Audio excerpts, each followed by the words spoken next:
ప్రేమ, యేసుని ప్రేమ.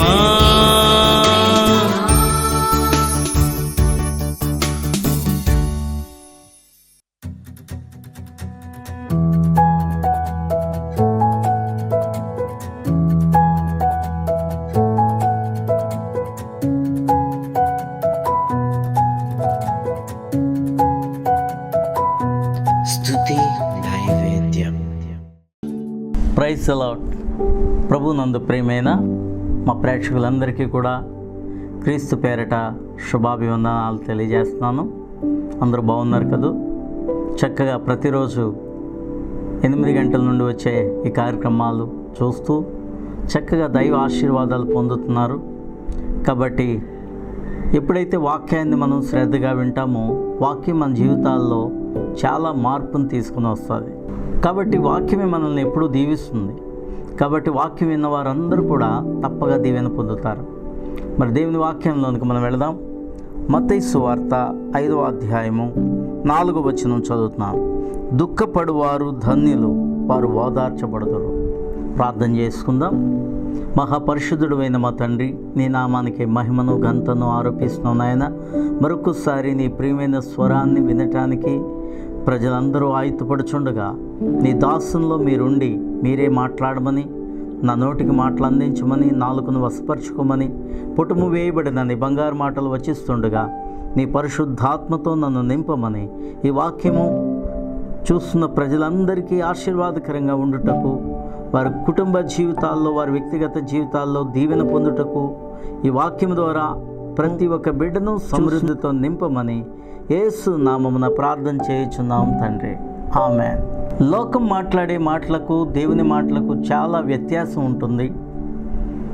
ఈ లోకంలో ఉండే వారికి దుఃఖం అంటే ఇష్టం ఉండదు, కష్టం అంటే ఇష్టం ఉండదు, శ్రమ అంటే ఇష్టం ఉండదు, లేకపోతే ఇలాంటివన్నీ కూడా మనకు రాకూడదు అనుకుంటారు. కానీ దేవుడు ఏమంటున్నాడంటే, సంతోషించే వారి కంటే దుఃఖపడువారు ధన్యులు అంటున్నాడు. దుఃఖపడువారు ధన్యులేంటి అని మనం ఆలోచన చేస్తే, ఎప్పుడైతే మనము బాధపడతామో, మన హృదయంలో వేదన ఉంటుందో అప్పుడే ఆశీర్వాదాలు అన్నీ కూడా వాటిలోనే దాగి ఉంటాయి. ఏంటి, చాలాసార్లు మనం చెప్పుకుంటాం, ప్రతి కీడు వెనకాల మేలు దాచి ఉంచుతాడని. ఈరోజు అంశం ఏంటంటే, సౌలు రాజునే దేవుడు మొట్టమొదట ఇశ్రాయేలు రాజుగా ఎందుకు ఎన్నుకున్నాడు? ఇది అంశం. అసలు 12 మంది గోత్రాలలో సౌలు రాజుని ఎందుకు దేవుడు ఎన్నుకున్నాడు అంటే, ఆ కారణాన్ని మనం వివరించుకుంటే, దేవుని యొక్క వాక్యము ఇప్పుడు చదువుకున్నాం కదా, దుఃఖపడువారు ధన్యులు, వారు ఓదార్చబడుదురు. కాబట్టి సౌలు రాజును గూర్చి మనం చూసుకుంటే, ఇశ్రాయేలీయులు న్యాయాధిపతుల కాలంలో వాళ్ళు ఏమన్నారంటే, మాకు రాజు కావాలి, ఇక మాకు న్యాయాధిపతులు వద్దు అన్నారు. సమూయేలు గ్రంథములో చిట్ట చివరి న్యాయాధిపతి సమూయేలు. అతడు బాల్యం నుంచే దేవుని దర్శనాన్ని కలిగినవాడు, దేవుని స్వరాన్ని వినే అనుభవం కలిగినవాడు. ఇశ్రాయేలీయులకు న్యాయాధిపతిగా ఉన్నాడు, ఒక నాయకుడిగా అతడు ఉన్నాడు. అయితే వాళ్ళు ఏమంటారంటే, అన్యులకు ఎలాగైతే రాజు ఉన్నాడో, ఇతర దేశస్తులకు రాజు ఎలాగైతే ఉన్నాడో, మాకు కూడా రాజు కావాలి అని అడిగినప్పుడు, ఇశ్రాయేలుకి రాజు కావాలని వారు కోరుకుంటున్నారనే విషయాన్ని దేవునికి సమూయేలు చెప్తాడు. సమూయేలు చెప్పినప్పుడు దేవుడు కూడా చాలా బాధపడతాడు. అయినప్పటికీ వారు కోరుకున్నట్లే వాళ్ళకి రాజుని నువ్వు అభిషేకిందు కానీ అని చెప్పి ఎవరిని అభిషేకించమంటాడంటే, చూడండి, సమూయేలు గ్రంథం 1వ గ్రంథము 9వ అధ్యాయం. అఫియకు పుట్టిన బెకోరతు కుమారుడైన సెరూరుకు జననమైన అబీయేలు కుమారుడగు కీషు అను బెన్యామీనుడు ఒకడుండెను. కీషు భాగ్యవంతుడగు ఒక బెన్యామీనుడు. అతనికి సౌలు అను ఒక కుమారుడుండెను. అతడు బహు సౌందర్యము గల యవ్వనుడు. ఇశ్రాయేల్లో అతని సాటి సుందరుడు ఒకడును లేడు. అతడు భుజములు మొదలుకొని పైకి ఇతరుల కంటే ఎత్తుగలవాడు. అయితే ఇక్కడ సౌలు కోసం దేవుడు చెప్తున్నాడు అతని పరిచయ వాక్యాలు. సౌలు బెన్యామీను గోత్రంలో కీషునకు పుట్టినవాడు. బెన్యామీను గోత్రమును మనం జ్ఞాపకం చేసుకుంటే యాకోబు యొక్క 12 మంది కుమారులు చిట్ట చివరిగా తనకిష్టమైన భార్య రాహేలుకు పుట్టిన రెండవ కుమారుడు, 12 మందిలో 12వ వాడు ఈ యొక్క బెన్యామీను. యాకోబు కుమారులలో అందరికంటే చిన్నవాడు యోసేపు తర్వాత మరి చిట్ట చివరిగా పుట్టిన కుమారుడితడు.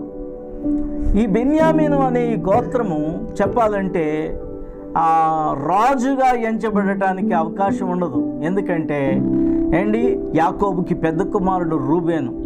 ఆ రూబేను కానీ లేకపోతే మిగిలిన వారిని కానీ దేవుడు ఎంచుకోలేదు.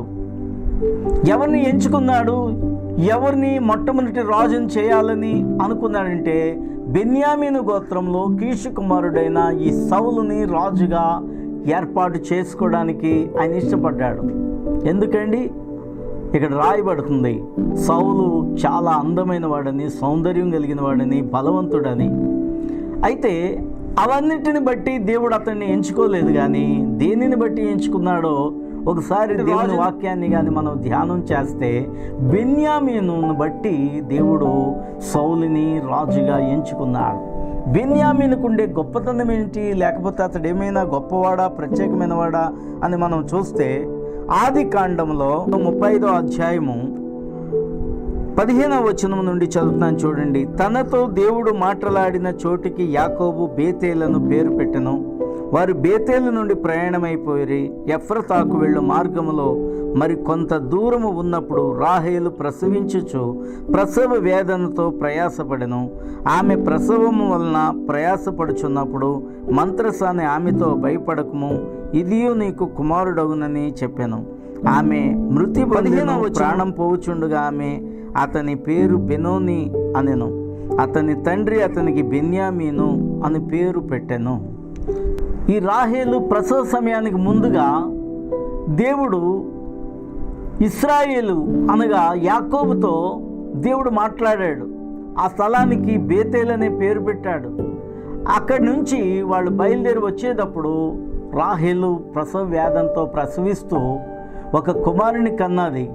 కుమారుని కంటూనే ఆమె మృతి పొందింది. అయితే ఆ కుమారుని కనేటప్పుడు అతనికి బెనోని అని పేరు పెట్టినట్లుగా మనం ఇక్కడ చూస్తున్నాం. బెనోని అంటే దుఃఖపుత్రుడు. బెన్యామీను అనే పేరుని తర్వాత యాకోబు పెట్టాడు. అయితే బెనోని అనగా దుఃఖపుత్రుడు. ఈ బెన్యామీను పేరు దుఃఖపుత్రుడు. అయితే దుఃఖపుత్రుడు అని అతనికి ఎందుకు పేరు పెట్టబడ్డది అంటే రాహేలు చనిపోతూ ఆ పేరు పెట్టింది. నేను చనిపోతున్నాను రా, నువ్వు పుడుతున్నావు అని ఒక బాధతో వేదంతో ఆమె ఆ మాట అని చనిపోయింది. అయితే అప్పటి నుంచి బెన్యామీను మీద అనేక మంది చూడండి, ఒక్కోసారి ఎవరైనా పుట్టగానే ఒకళ్ళు చనిపోతే వాళ్ళని బట్టి చాలామంది వాళ్ళని అవమానిస్తూ ఉంటుంటారు. నువ్వు పుట్టావు, నీ తల్లి చనిపోయింది, నువ్వు పుట్టావు, నీ తండ్రి చనిపోయాడు. కాబట్టి ఇలాంటి విషయాలు మనం లోకంలో చూస్తూ ఉంటుంటాం. అయితే బెన్యామీను ఆశీర్వాదకరమైన కుమారుడిగా మార్చబడ్డాడు. ఎందుకంటే యాకోబు మాత్రం ఏమన్నాడంటే ఇతడు దుఃఖపుత్రుడు కాదు, నా కుడి చేత పుత్రుడు అని అతనికి బెన్యామీన్ అనే పేరుని పెట్టాడు. అయినప్పటికీ చాలామంది బెన్యామీన్ని చాలా మాటలు అనేవారు అనమాట. ఆ దుఃఖము, అతడు పడే వేదన ఎవరు చూశారంటే దేవుడు చూశాడు. దేవుడు ఎవరిని చూస్తాడు ఈ లోకంలో? సంతోషంగా ఉన్న వాళ్ళనా, లేకపోతే ఆనందంతో నింపబడి అన్ని సౌఖ్యాలతో ఉన్న వాళ్ళనా? కాదండి. ఆయన దృష్టిలో ఎవరుంటారో తెలుసా? ఎవరైతే ఈ లోకములో దుఃఖపడుతున్నారో, ఎవరైతే కన్నీరు కారుస్తున్నారో, ఎవరైతే అనాథులుగా ఉన్నారో, ఎవరైతే విధవరాళ్ళుగా ఉన్నారో, ఎవరైతే తండ్రి లేనివారుగా ఉన్నారో, ఎవరైతే ఈ లోకములో అన్నీ పోగొట్టుకున్నారో, ఎవరైతే ఈ లోకంలో నష్టపోయారో, ఎవరైతే వేదనతో బాధతో ఉన్నారో, ఎవరైతే అనారోగ్యంతో ఉన్నారో వాళ్ళ వైపే దేవుడు చూస్తాడు. చూచుచున్న దేవుడని హాగరు దేవునికి పేరు పెట్టింది. హాగరు ఒక రోజున అరణ్యంలో పారిపోతుంది.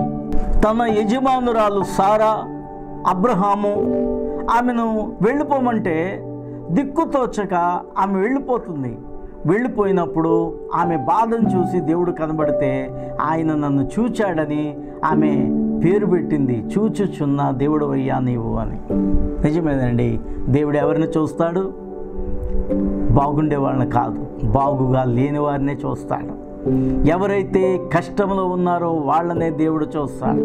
అందుకనే ఆయన పేరు కరుణామయుడు, దయామయుడు, ప్రేమామయుడని ఎన్నో పేర్లు యేసు ప్రభువారికి పెట్టబడ్డాయి.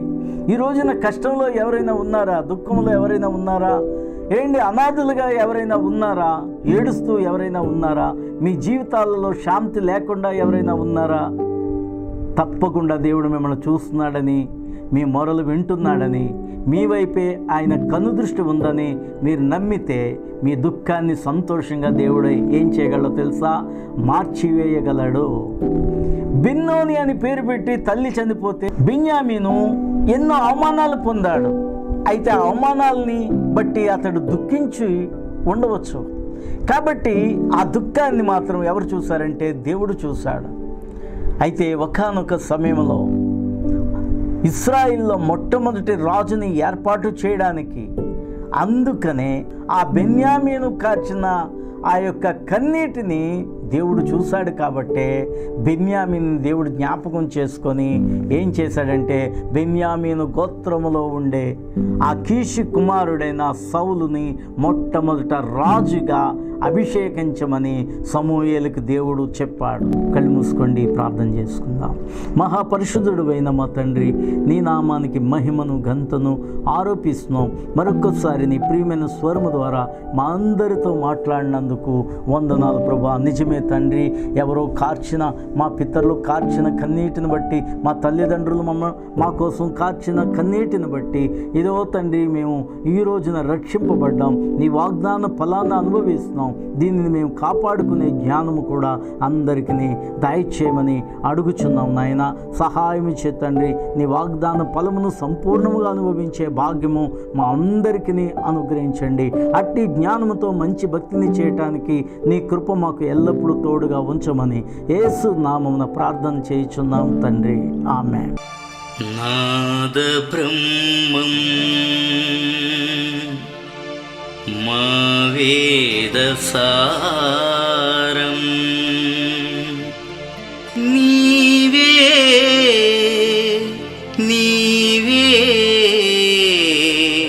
యేసయ్యా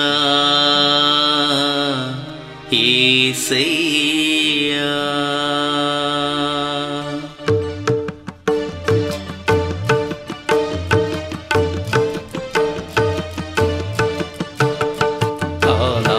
బ్రహ్మం మా వేద